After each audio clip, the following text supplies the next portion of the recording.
Salut les amis, j'espère que vous allez bien. Donc, on va recommencer avec le format de la fois dernière concernant les news. Donc, je vais vous faire écouter l'interview que RAIFI, le président du Paris Saint-Germain, a eu à voir avec Roten Son Flamme. Donc, il y a eu pas mal de sujets sur Kylian Mbappé, le potentiel transfert, sur le PSG en général, sur Lionel Messi, ce qui s'est passé après son départ, et bien évidemment sur le Stade de France. Donc, étant donné que l'intégralité de cette interview était vraiment longue, donc les parties qui m'intéressent moi pour vous développer un peu plus, c'est déjà par rapport à Kylian Mbappé, la situation actuelle, ainsi que celle de Lionel Messi. Donc, si vous vous souvenez la fois dernière, donc ça a déjà fait un certain bout de temps, je vous le disais que avec Luis Enrique, tout est différent. Vraiment, tout est différent. Pourquoi déjà? Parce que le PSG venait vraiment pour s'inscrire dans un cadre assez similaire à celui de City, comme je le disais, que comme quoi on va accorder beaucoup plus de temps à Luis Enrique déjà par rapport à son parcours, ce qui est totalement légitime, mais également pour pouvoir copier un peu le style de City. City a accordé beaucoup de temps il s'appelle comment? J'ai oublié son nom. Désolé. Si tu as accordé beaucoup de temps à Guardiola, vraiment du temps et de la liberté pour que Guardiola devienne ce qu'il est aujourd'hui. Et vraiment, bravo et gloire à Dieu, Guardiola a vraiment réussi à remporter la Ligue des Champions et même les 3 autres coupes en une seule année. Donc, pour moi, bien évidemment, Guardiola est le meilleur des meilleurs.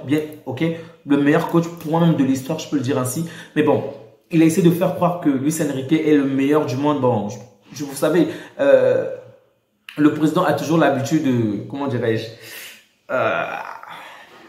surenchérir les choses, Donc, il a fait croire que Luis Enrique, il est l'un des meilleurs, mais dire qu'en ce moment, il est meilleur que Guardiola ou le meilleur du monde, non. Parce qu'il y a d'autres coachs qui viennent comme Ancelotti, comme celui de l'Argentine, bref. Il y a pas mal de coachs qui viennent en ce moment par rapport à Luis Enrique. Donc, il a fait comprendre que Luis Enrique vient vraiment pour le temps, ce que je disais déjà. Et donc, même si le Paris Saint-Germain s'était fait éliminer, même si peu importe ce qui devait se passer avant, on va vraiment l'accorder le bénéfice du doute. Ça, j'en étais sûr parce que déjà, lorsqu'on regarde le CV de Luis Enrique par rapport aux coachs qui ont précédé Luis Enrique depuis un certain bout de temps, il est clairement évident qu'il a vraiment un mindset, un niveau beaucoup plus élevé que les autres. Donc, pour moi, c'était carrément légitime. On veut vraiment investir pour lui et pour le temps. Et il a également fait comprendre que aujourd'hui, la grande star, c'est le Paris Saint-Germain et non les joueurs. Bon, on peut dire que ce sont juste des paroles en l'air, mais ça se fait voir avec la nouvelle politique du Paris Saint-Germain où on ne recrute pas forcément les top players, mais on prend des joueurs qui vont vraiment grandir avec le club. Et ça, j'ai vraiment aimé. C'est peut-être que pour la communication, mais je dois dire qu'il est quand même resté droit dans certaines réactions. Donc, pour la suite, je vais faire passer ce qu'il a dit concernant Messi et enfin, on va débloquer le dernier point avec Mbappé. Ce qui t'a rendu fou aussi, Jérôme, c'est ses déclarations depuis qu'il est parti, Lionel Messi. On avait l'impression qu'il crachait un peu. Mais la relation avec les supporters, c'est pareil. Je veux dire une chose sur Messi. Le meilleur joueur au monde, c'est toi. On est d'accord. C'était pas facile pour lui, il vient ici après quelques années. Vous regardez aussi ça. Oui. Il est tout Barcelone, les caps, le management, coach, les joueurs, c'est pour Messi là-bas. Bien sûr. Il vient ici, c'est pas la même chose. Désolé, c'est pas la même chose. On a d'autres joueurs aussi. On a Kylian, on a aussi Neymar. Il n'est pas. Oui, mais il a été placé au-dessus de la Tour Eiffel, là, quand même. Oui, mais je veux dire une chose pour Messi, je pense, j'ai grand respect pour lui. Mais si quelqu'un ne veut parler mal de Paris Saint-Germain, après, ça, c'est pas bien. Ça, c'est pas respect. Ah, bah oui. La vérité. Vous n'avez pas digéré ces déclarations? Pour moi, c'est comme je dis, si quelqu'un parle on n'a pas assez d'après lui parce qu'il a gagné, on est en France. Parce qu'il a gagné la Coupe du Monde, ouais. La Coupe du Monde, il a gagné contre Kylian. Oui. Dans le club français. Oui. Si je ne veux pas, moi aussi, à tous les stades, sauf contre lui. Ah bah oui, c'est normal. Je pense, je respecte ça, mais il n'est pas mauvaise garçon, je veux dire, la vérité. Non, mais il n'a pas été classé. Mais moi, j'aime pas. Moi, je veux dire, n'importe, c'est pas pour Messi, n'importe joueur, s'il part, quand il était là, je veux que les gens parlent quand il est là. Bien sûr. Pas après. Pas content quand il est là, oui. Mais pas pour partir ça, c'est pas notre style. Ce qui t'a rendu.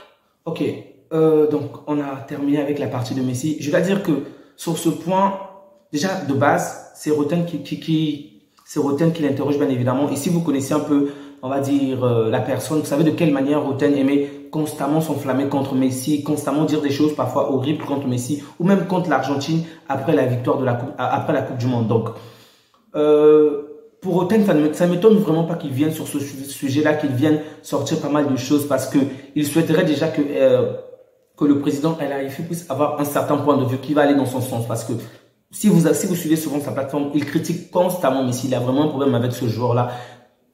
Et pourtant, tout le temps que lui-même il a passé au Paris Saint-Germain, il n'a jamais brillé autant que lui. Donc, bref, vous comprenez, il y a toujours des gens comme ça.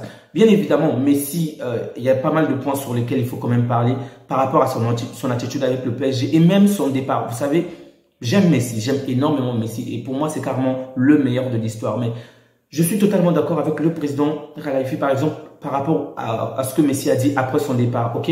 Donc, une fois que Messi a quitté le Paris Saint-Germain, il a eu à passer certaines interviews. On ne va pas dire que c'était contre le PSG. Oui, c'était quand même contre le PSG. On a bien senti qu'il y avait quand même une certaine... En tout cas, personnellement, j'ai vraiment pas aimé cette facette de Messi-là, où il venait quand même déballer certaines choses. Bon, je pense que lorsque quelque chose me va mal, en tout cas moi, c'est comme ça que je suis. S'il y a un truc qui va mal entre nous, dis-le moi en face afin que je comprenne, ok? N'attends pas que je parte ou que tu le dises derrière mon dos. En tout cas, moi, c'est le sentiment que j'ai ressenti. C'est ce que j'ai ressenti par rapport aux interviews de Messi. Donc, quelquefois, il a sorti pas mal de choses quand même assez dures pour le club, ce qui n'est vraiment pas positif, surtout dans le grand public. Encore dans un secret, on va dire dans le secret avec ses proches, ça pouvait se comprendre, mais déballer certaines choses devant des journalistes, surtout étrangers, ça va quand même gâcher l'image du club sur le plan international. Pour ça, je suis complètement d'accord parce que Messi a eu à dire certaines choses qui ne sont vraiment pas conformes, en tout cas, je vais dire, par rapport à celui qui nous a montré au cours de toutes ces années. Mais je tiens à préciser une chose vraiment que, une fois de plus, je trouve vraiment magnifique avec, que ce soit le président ou même le PSG. Toutes les fois qu'on a eu à entendre des interviews sur Messi, tout ce qu'il avait à dire concernant le PSG, jamais le PSG rentre dans ce jeu-là. Pour se mettre par exemple à critiquer ou à sortir, on va dire certains dossiers. Ok, le PSG n'a pas toujours été clean. Ok, il faut le dire, il y a des tas de sujets où on peut en débattre pendant longtemps par rapport à leur manière d'agir. Mais sur la situation de Messi, je dois juste dire que je les ai vraiment trouvés brillants, vraiment brillants parce que ils ont montré une certaine hauteur, ok? Ils se sont pas rabaissés, ils ne sont pas entrés dans des, bon, déjà des clashs, mais si c'est pas son truc, c'est sûr qu'ils n'auraient pas répondu, mais ils ont vraiment gardé cette hauteur-là et ils n'ont pas profité de la situation pour critiquer Messi. Et même là, il fait comprendre que Messi est une bonne personne, du moins, un bon garçon, ok? Donc, peut-être que, en tant que proche, il a pu connaître une certaine facette de Messi que l'on ne connaît pas. Donc, il a fait comprendre que Messi est quand même une bonne personne, malgré tout ce qui a été dit. C'est en fait les circonstances. Étant donné qu'il avait gagné la Coupe du Monde contre Mbappé, on ne pouvait pas célébrer correctement sa victoire. Moi, ça ne m'aurait vraiment pas dérangé. Même si j'étais en France ou j'étais français, moi, ça ne m'aurait vraiment pas dérangé. C'est le foot, c'est normal qu'un jour, vous puissiez perdre et que l'adversaire gagne. Mais bref, par rapport aux supporters, par rapport à déjà l'attitude que les gens avaient contre Messi au Parc des Princes, donc je peux comprendre également qu'on ait préféré ne pas célébrer cette victoire-là au Parc des Princes. Mais vraiment, bravo à lui parce qu'il a su garder cette hauteur-là. Il a su montrer qu'il est le président, que ce n'est pas n'importe qui. Et il n'est pas rentré dans des débats stériles. Roten a voulu vraiment le mettre dans la sauce pour dire qu'il va sortir peut-être certaines paroles contre Messi pour pousser des gens, des haters, à pouvoir dire des choses sur Messi, faire des choses sur Messi. Mais il a vraiment gardé cette ligne droite-là. Vraiment, bravo à lui. Je ne peux que le féliciter pour cela. Donc, on va passer à la troisième partie qui concerne Kylian Mbappé. Un instant. Avec un projet comme ça, il est libre dans 6 mois. Est-ce que vous êtes dit, c'est possible de le perdre libre? Écoute, comme je dis, c'est sûr, si vous demandez ça, c'est normal, mais... C'est normal, c'est le capitaine de l'équipe de Bien France sûr. et c'est le meilleur joueur français et un des meilleurs joueurs du monde. Voire le meilleur. Pour moi, le meilleur joueur au monde. La vérité aujourd'hui, lui est le meilleur joueur au monde. Il peut partir libre. J'ai une très bonne relation avec Kylian Mbappé. Les grands joueurs. C'est pas seulement comme joueur, comme personne aussi. Il a dit, après le match dernier De trophée des champions. Il a un agreement avec moi.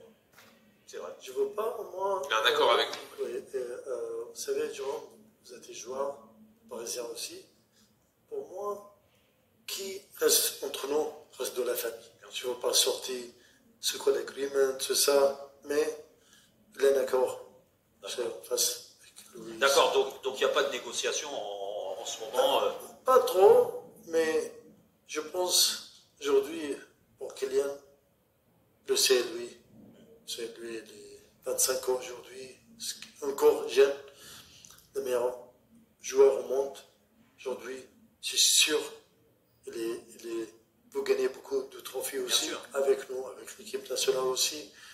Et là, encore, j'espère, 10 ans exactement. Juste pour préciser, l'accord dont vous parlez, c'est les infos que nous, on a déjà sorties. Donc, c'est plusieurs dizaines de millions d'euros de primes que Mbappé accepterait d'abandonner. Non, mais je donne juste des infos, comme vous n'êtes pas obligé de répondre. Hein. Je ne veux pas parler de l'argent, d'accord, vous pouvez dire comme vous, mais ici... C'est des primes qu'il accepterait d'abandonner si vous ne prolongez pas. C'est pas l'agreement qu'on a, l'accord de l'argent, tout ça, non. C'est un agreement, gentleman agreement. C'est ça, un joueur avec le président du club, avec le sport directeur, avec le coach. C'est ça l'accord, plus d'un agreement, un accord signé. Donc, président, dernière question sur Kylian. Vous beaucoup parlez avec de Kylian, hein? Laissez-moi tranquille. C'est non, parce qu'il y a des besoins aussi j'en parle. D'entraîner, des besoins. J'en parle beaucoup parce que moi j'ai beaucoup de respect pour lui et j'ai beaucoup de respect pour le Paris Saint-Germain aussi. Et automatiquement, quand on est président, on a envie de le prolonger. Écoute, je ne veux pas cacher des choses. C'est sûr, je veux que Kylian reste certain. Pour moi, le meilleur joueur au monde, c'est Kylian. Pour moi aussi, le meilleur club pour Kylian, c'est Paris. C'est quand même mieux que le Real. Kylian, aujourd'hui, toute l'équipe, contre lui, c'est Kylian. Centre, la vérité. C'est lui à le centre du projet. Vous lui avez tout donné sportivement. Exactement. Il a le meilleur centre d'entraînement au monde. C'est vrai. Il a le meilleur entraîneur au monde. Désolé. Il a des coéquipiers d'équipe de France. Chaque année, il joue la Ligue des Champions. Sûr. Depuis on est arrivé, toujours, minimum, on est dans 8e, quart de finale. À chaque fois, 8e, demi-finale, finale. On est là. On est avec le grand club. Le championnat français changeait beaucoup. C'est difficile, le championnat français, mais vous changez aussi plus les droits de télé. Aussi en France, aussi international. On a fait un magnifique travail. Aussi, l'année prochaine, avec le nouveau format de la Ligue Champion, on va jouer plus la Ligue Champion, 4 matchs. Il y a plus de matchs. Bon, je vais m'arrêter là parce que l'interview est quand même assez longue. En gros, déjà par rapport à ce qu'il a dit, pour la suite, il va faire comprendre que, comme je vous l'ai dit précédemment, que lorsqu'il aime un peu mettre plus de valeur pour les choses, pour dire qu'il a le meilleur coach, le meilleur son entraînement, bon, ça c'est discutable, ça c'est lui qui le dit. Mais bref, dans tous les cas, il nous fait comprendre de quelle manière le Paris Saint-Germain est devenu à un autre niveau par rapport à ce que le Paris Saint-Germain était avant. Par exemple, aujourd'hui, le Paris Saint-Germain sur l'indice UEFA est 4e, ok, parmi les top clubs, bien évidemment. Mais avant l'arrivée des Qataris, le Paris Saint-Germain était 38e. Pour juste vous dire de quelle manière, grâce aux Qataris, le Paris Saint-Germain a vraiment fait un bond parmi les meilleurs clubs. Ça, c'est vraiment vrai. Et le Paris Saint-Germain aujourd'hui est parmi les plus grands. Rien à discuter dessus. Donc, il fait comprendre que, avant tout, lorsque vous écoutez tout ce qu'il a dit, c'est une manière, en fait, c'est comme de la séduction, ok? D'une part, il y a de la séduction, ça se voit clairement. De l'autre part, une manière de se justifier. Je veux dire par là, c'est déjà, précédemment, vous avez certainement suivi l'interview de Kylian Mbappé où il fait comprendre que, en fait, qu'il ne va pas partir en voulant lésant le club, excusez-moi, que le club ne sera pas lésé, ok? Et donc, que toutes les parties concernées, que ce soit le PSG ou même Kylian Mbappé, sortiront gagnants parce qu'il a renoncé à certaines choses, ok?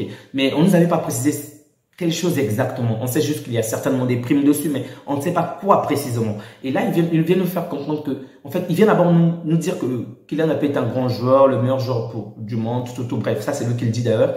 Mais ensuite, il fait comprendre que le Paris Saint-Germain, c'est le meilleur projet pour Kylian Mbappé.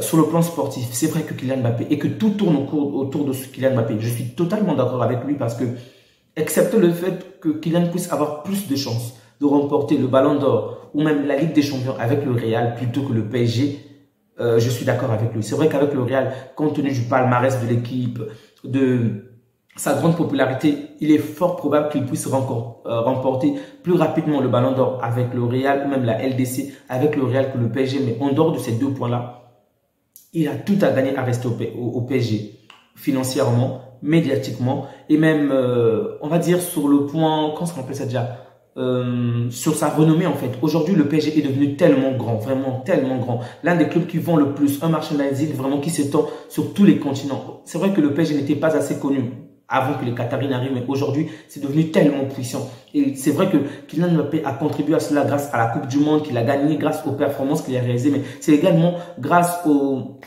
médias qataris, grâce à tout ce que les Qataris ont mis en place pour pouvoir parler du PSG partout dans le monde, vendre la marque PSG. Donc, ce qui est déjà positif pour le PSG et même pour Kylian.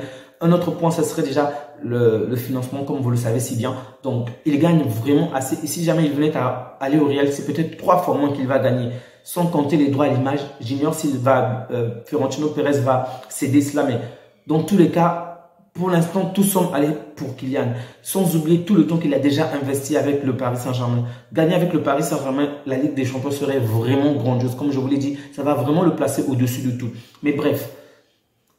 Donc, il y a d'une côté une manière de se justifier pour faire comprendre qu'on fait le nécessaire, mais qu'aujourd'hui, c'est pas ça la priorité. Parce que si vous écoutez, c'est certainement ce que vous allez comprendre. Parce qu'aujourd'hui, la priorité, la grande star, c'est le PSG. Mais de l'autre côté, une manière toujours de séduire Kylian Mbappé pour montrer qu'on est ouvert, ok, donc s'il veut prolonger, ben on va mettre tout en œuvre pour pouvoir le garder. Donc, c'est peut-être une manière aussi pour faire comprendre aux supporters qu'on a fait le nécessaire, mais c'est mort. Parce que moi, je me dis, Kylian n'aurait jamais dit cela la fois dernière si ce n'était pas mort. En tout cas, ça, c'est mon point de vue à moi. Parce que lorsqu'il a dit que aucune partie ne sera lésée, ben, si, en fait, si, parce que c'est vrai qu'il a signé un accord on va dire un accord avec le PSG, mais si jamais aujourd'hui Kylian Mbappé venait à renouveler son contrat avec le PSG, ben, d'une certaine manière, le Real est lésé parce que le Real l'a attendu pendant un certain bout de temps. Le Real a mis de la somme pour lui, a économisé. C'est vrai que le Real pourra se rabattre sur un autre joueur, mais ça sera comme un choix 2, c'est pas le choix 1. Donc oui, le Real sera d'une certaine manière lésé. Le Paris Saint-Germain, si jamais, je précise, si jamais il renouvelle bien évidemment, donc le Paris Saint-Germain sera gagnant, Kylian également, mais le Real pas totalement. Tandis que s'il venait à signer avec le Real Madrid, et si réellement il a renoncé énormément d'argent, comme il avait dit, donc énormément de primes, énormément de choses pour que le PSG ne soit pas lésé, alors là, oui, peut-être. Donc c'est pourquoi je me dis que c'est mort. Sincèrement, je ne pense pas qu'il va rester au Paris Saint-Germain. Toutefois, rien n'est fait pour l'instant. Donc, parce qu'en écoutant l'opération séduction, c'est aussi une manière de nous faire comprendre que rien n'a été signé pour l'instant. Ok, il y a peut-être eu un accord verbal ou quoi que ce soit qui se dit jusque là, mais rien n'a été signé. Donc, tout est possible. Donc, je vais m'arrêter là parce que la vidéo est déjà tellement longue. Donc, merci les amis d'avoir pris le temps de suivre cette chaîne. Prenez bien soin de vous ainsi que des vôtres et que Dieu vous garde. Au revoir.